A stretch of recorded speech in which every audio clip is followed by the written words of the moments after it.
रामकृष्ण हरी. श्री स्वामी समर्थ. स्वागत आहे तुमचं आपल्या या मराठी YouTube चॅनलवरती. स्वामी महाराज तुमच्या मनातील सर्व चांगल्या इच्छा पूर्ण करोत ही स्वामीचरणी प्रार्थना करते आणि आजच्या या नवीन व्हिडिओला सुरुवात करते. श्रावण महिन्यातील सध्या 4 श्रावण सोमवार झालेले आहेत. आता येणारा जो 5वा श्रावण सोमवार आहे या दिवशी दर्श पिठोरी अमावस्या आलेली आहे. त्यामुळे या दिवशी 5वा श्रावणी सोमवारचा उपवास करायचा की नाही, त्याचबरोबर या दिवशी शिवामूठ काय आहे याबद्दलची संपूर्ण माहिती आपण आजच्या व्हिडिओमध्ये पाहणार आहोत. पण त्याआधी तुम्ही जर चॅनलवरती नवीन असाल तर सबस्क्राइब करा आणि असेच माहितीपूर्ण नवनवीन व्हिडिओ पाहण्यासाठी बाजूच्या बेल आयकॉनलाही प्रेस करा. म्हणजे जेव्हा कधी मी नवीन व्हिडिओ अपलोड करेन तेव्हा त्याचं नोटिफिकेशन सर्वात आधी तुमच्यापर्यंत पोहोचेल. तर आपल्या हिंदू धर्मामध्ये श्रावण महिना हा अत्यंत पवित्र मानला जातो. या महिन्यामध्ये जास्तीत जास्त भगवान शिवाची उपासना आराधना केली जाते. या श्रावण महिन्यामध्ये बरीच व्रत वैकल्ये येत असतात. यामध्ये आपण श्रावणी सोमवारचं व्रत करत असतो. प्रत्येक स्त्रिया या श्रावणी सोमवारचं व्रत करतात. त्याचबरोबर कुमारिका, सौभाग्यवती अगदी कोणीही हे व्रत करत असतो. अगदी नवविवाहित मुली देखील 5 वर्ष शिवामुठीचं व्रत करतात. तर आतापर्यंत आपण 4 श्रावणी सोमवारचं व्रत केलेलं आहे. मनोभावे भगवान शिवांची उपासना आराधना केलेली आहे. या दिवशी आपण उपवास करून आपल्याकडून होईल तशी भगवान शिवांची सेवा करण्याचा प्रयत्न केलेला आहे. आता शेवटचा श्रावणी सोमवार आलेला आहे आणि हा शेवटचा श्रावणी सोमवार 2 सप्टेंबरला आलेला आहे. याच दिवशी दर्श पिठोरी सोमवती अमावस्या देखील आलेली आहे. त्यामुळे सगळ्यांना प्रश्न पडलेला आहे की हा शेवटचा श्रावणी सोमवार अमावस्येला आलेला आहे तर तो धरायचा की नाही. तर पंचांगानुसार सोमवती अमावस्या तिथी ही 2 सप्टेंबरला पहाटे 5:21 पासून सुरू होत आहे आणि 3 सप्टेंबरला सकाळी 7:24 पर्यंत असणार आहे. तर उदय तिथीनुसार अमावस्या ही 2 सप्टेंबरला असणार आहे. तर हिला पिठोरी अमावस्या असं म्हटलं जातं. तर ही पितरांसाठी विशेष मानली जाते. सोमवारी आल्याने हिला विशेष महत्व प्राप्त झालेलं आहे. हिला सोमवती अमावस्या असं देखील म्हटलं जातं. शिवाय श्रावण अमावस्या असल्याने अमावस्या तिथी ही 3 सप्टेंबरला सकाळी 7:24 समाप्त होणार आहे. त्यामुळे 2 सप्टेंबर रोजी सोमवारी संपूर्ण दिवसभर अमावस्या आहे. तर त्यामुळे आपण सोमवारचं व्रत म्हणजेच उपवास हा धरायचा आहे. कारण की दुसऱ्या दिवशी श्रावण संपणार आहे. त्या दिवशी संपूर्ण दिवसभर हा श्रावण मास असणार आहे. त्यामुळे आपण हा उपवास करायला काहीही हरकत नाही. तुम्ही या दिवशी उपवास हा नक्की धरायचा आहे. या दिवशी जी शिवामूठ आहे तर ती शिवामूठ सातू असणार आहे. अमावस्येच्या दिवशी स्नानाला, दानाला अत्यंत महत्व असतं. या दिवशी शुभमुहूर्त आहे. यामध्ये ब्रह्ममुहूर्त 2 सप्टेंबर रोजी पहाटे 4:38 पासून ते 5:24 पर्यंत असणार आहे. आणि या दिवशी पूजेचा जो शुभमुहूर्त आहे तर तो सकाळी 6:09 पासून ते 7:44 पर्यंत असणार आहे. पिठोरी अमावस्येला बैलपोळा हा सण साजरा करण्याची परंपरा आहे. श्रावण महिन्यातील बैलपोळा हा शेवटचा सण मानला जातो. त्यानंतर भाद्रपद महिना सुरू होतो आणि या भाद्रपद महिन्यात आपल्या सर्वांच्या लाडक्या गणपती बाप्पांचं आगमन होत असतं. तर यावर्षी म्हणजे 2024 मध्ये गणपती बाप्पा कधी येणार आहेत, तारीख काय आहे, वार कोणता आहे, शुभमुहूर्त काय असणार आहे, म्हणजे गणपती बाप्पांच्या प्राण प्रतिष्ठेसाठी कोणता शुभमुहूर्त आहे, तसेच पहिल्यांदाच गौरी बसवताय तर ज्येष्ठा गौरी विषयीची संपूर्ण माहिती असे 2 व्हिडिओ आपल्या चॅनलवरती अपलोड केलेले आहेत. जर तुम्ही पाहिलेले नसतील तर नक्की पहा आणि गौरी गणपतीच्या सणाची संपूर्ण माहिती जाणून घ्या. तर पिठोरी अमावस्येच्या दिवशी सर्व पदार्थ नैवेद्यासाठी जे बनवले जातात तर ते पिठाचे बनवले जातात. त्यामुळे त्याला पिठोरी अमावस्या असं म्हटलं जातं. या दिवशी मातृदिन देखील साजरा केला जातो. तसेच या दिवशी दुर्गा मातासह 64 देवींच्या पिठाच्या मूर्ती तयार केल्या जातात. तसेच या दिवशी महिला आपल्या घराच्या आणि मुलाबाळांच्या सुख समृद्धीसाठी पिठोरी अमावस्येचा उपवास करतात. आता पिठोरी अमावस्या ही सोमवारीच आहे. त्यामुळे सोमवारचं व्रत आणि पिठोरी अमावस्येचं व्रत एकाच दिवशी घडणार आहे.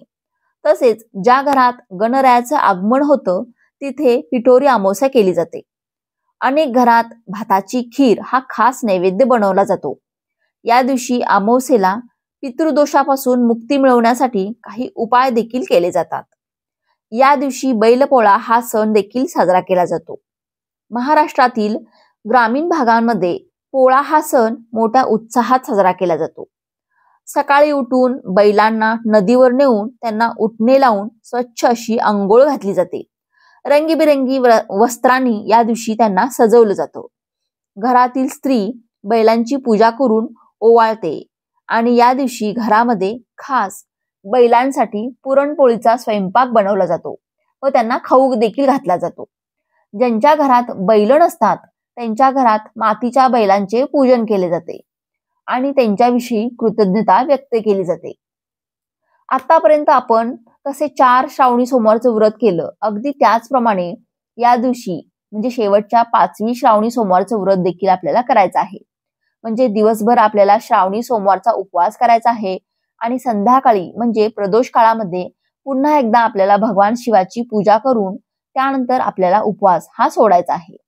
या दिवशी तुम्ही सकाळी लवकर उठल्यानंतर स्नान वगैरे झाल्यानंतर तुम्ही सकाळी शिवलिंगाची पूजा मांडणी करू शकता किंवा संध्याकाळी प्रदोषकाळी भगवान शिवाची पूजा करू शकता. शक्य झाल्यास तुम्ही या दिवशी महादेवांच्या मंदिरात जाऊन पूजा करणं अत्यंत महत्त्व दिलं जातं पूजा करण्यास. कारण शिवतत्व जे असतं तर ते घरापेक्षा मंदिरामध्ये जास्त प्रमाणात कार्यरत असतं. तसेच या दिवशी सोमवती अमावस्या देखील आहे. त्यामुळे या दिवसाला अनन्यसाधारण असं महत्त्व प्राप्त झालेलं आहे. त्यामुळे तुम्ही या दिवशी महादेवाच्या मंदिरामध्ये जाऊन महादेवांच्या पिंडीवरती जलाभिषेक करू शकता. या दिवशी तुम्हाला काहीच शक्य नाही झालं तरी तांब्या भरून पाणी देखील तुम्ही महादेवाच्या पिंडीवरती वाहू शकता. या दिवशी आपल्याला 5व्या श्रावणी सोमवारचा उपवास करायचा आहे. आपल्याला महादेवांची पूजा करायची आहे.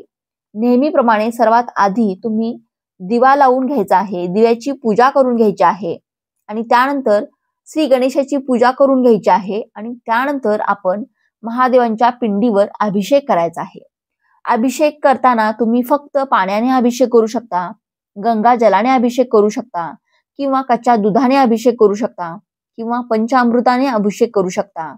चंदनाच्या पावडरमध्ये थोडंसं पाणी मिक्स करून तुम्ही चंदनाने देखील अभिषेक घालू शकता किंवा पंचामृतामधील जे 5 पदार्थ आहेत ते 5 पदार्थ वेगवेगळे तुम्ही शिवपिंडीवरती अभिषेक म्हणून अर्पण करू शकता. म्हणजे यथाशक्ती तुम्हाला या दिवशी महादेवांची आराधना करायची आहे.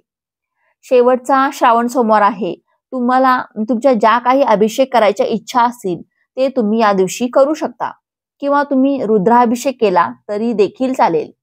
तुम्ही या दिवशी शिव अष्टोत्तर नामावली म्हणत म्हणत अभिषेक करू शकता. तुम्हाला जसं शक्य होईल तसं तुम्ही महादेवांची अगदी साधी भोळी सेवा करू शकता. अभिषेक झाल्यानंतर शिवपिंडीला तुम्ही चंदन भस्म लावून घ्यायचं आहे. त्यानंतर थोड्या पांढऱ्या अक्षता वाहायच्या आहेत, कापसाचं वस्त्र वाहायचं आहे. तुम्हाला जर या दिवशी धोत्र्याचं फळ किंवा फूल सापडलं तर तुम्ही या दिवशी महादेवांना अर्पण करू शकता. महादेवांना पांढरी फुलं अर्पण करायची आहेत. या दिवशी तुम्हाला महादेवांच्या पिंडीवरती शिवामूठ म्हणून सातू वाहायची आहे. सातू म्हणजे काय तर असा प्रश्न बऱ्याच जणांना पडतो. बऱ्याच जणांच्या मनामध्ये प्रश्न येतो सातू म्हणजे नेमकं काय. तर सातू म्हणजे गव्हाच्या लोंब्या असतात त्यांना सातू असं म्हटलं जातं. काही जण याला गव्हाच्या साळी असं सुद्धा म्हणतात. तर हे जे सातू आहे तर ते गव्हाच्या लोंब्या आहेत तर ते तुम्ही महादेवांच्या शिवपिंडीवरती वाहायचे आहेत.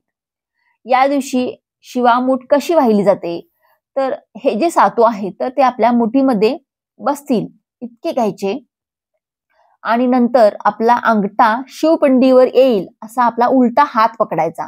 अशी आपली उलटी मूठ पकडायची आणि अंगठ्याच्या बाजूने शिवामूठ वाहायची आहे. शिवामूठ वाहत असताना दुसऱ्या एका हाताने वरून कलशातून पाणी ओतत ओतत ही शिवामूठ वाहिली जाते. शिवामूठ 3 वेळा वाहिली जाते. काही जण 1 वेळा वाहतात, काही जण 3 वेळा वाहतात. तुम्ही जशी आतापर्यंत वाहिलेली असेल त्याच प्रकारे तुम्हाला शिवामूठ वाहायची आहे. हळुवारपणे आपल्याला शिवामूठ शिवलिंगावरती अर्पण करायचे आहे. शिवामूठ वाहताना आपल्याला एक मंत्र म्हणायचा आहे.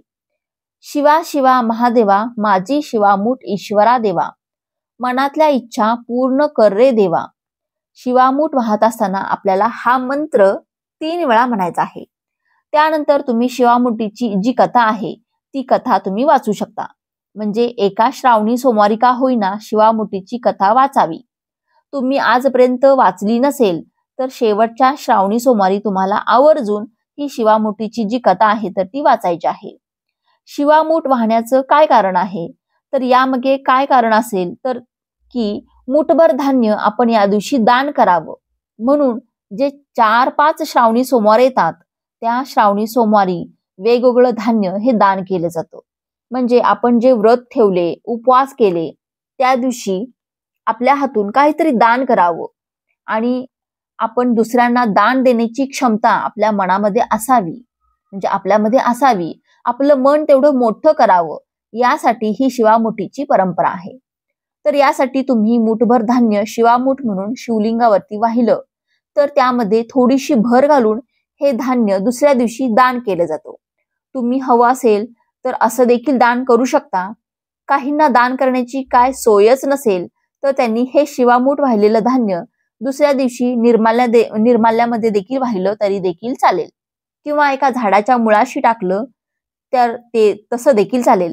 कीटक मुंग्या ते धान्य खाऊन जातील आणि कोणी ओलांडणार नाही अशा ठिकाणी अशा प्रकारे हे तुम्हाला हे धान्य टाकायचं आहे. शिवामूठ वाहिलेलं सगळं साहित्य तुम्ही निर्माल्य म्हणून झाडाच्या मुळाशी किंवा आपल्या घरामध्ये ज्या कुंड्या आहेत तिथे टाकलं तरी देखील चालेल.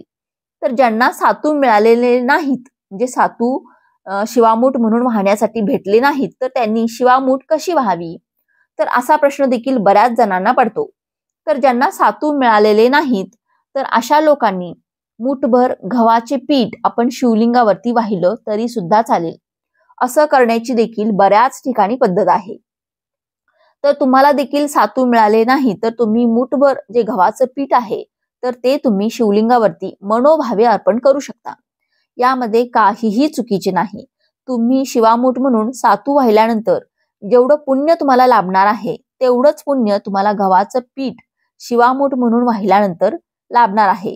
तेवढाच लाभ तुम्हाला लाभणार आहे. शिवामूठ म्हणून गव्हाचं पीठ वाहिल्यानंतर तेवढंच पुण्य तुम्हाला लाभणार आहे. कारण की जेव्हा आपल्याला सातू भेटत नाहीत तेव्हा बरेच जण गव्हाचं पीठ हे शिवलिंगावरती अर्पण करतात. तुम्हाला ही पद्धत योग्य वाटली तर तुम्ही गव्हाचे पीठ देखील शिवामूठ म्हणून अर्पण करू शकता. अशा पद्धतीने आपण शेवटच्या श्रावणी सोमवारचा उपवास करायचा आहे आणि शिवामूठ वाहायचे आहे आणि संध्याकाळी श्रावणी सोमवारचा उपवास हा सोडायचा आहे. तर अशा पद्धतीने आपण 5 श्रावणी सोमवारचं व्रत केलेलं आहे. भगवान शिवाची मनोभावे उपासना आराधना केलेली आहे. तर शेवटच्या श्रावण सोमवारचा देखील तुमचा जो शेवटचा श्रावण सोमवार आहे तर तो तुमचा सफल जावो, यासाठी शेवटच्या श्रावणी सोमवारसाठी तुम्हाला खूप खूप शुभेच्छा. तर आजचा व्हिडिओ तुम्हाला आवडला असेल, व्हिडिओतील माहिती उपयुक्त वाटली असेल तर व्हिडिओला एक लाईक नक्की करा. चॅनलवरती नवीन असाल तर सबस्क्राईब करा आणि हा व्हिडिओ आपल्या मित्र परिवारांसोबत शेअर देखील नक्की करा. श्री स्वामी समर्थ.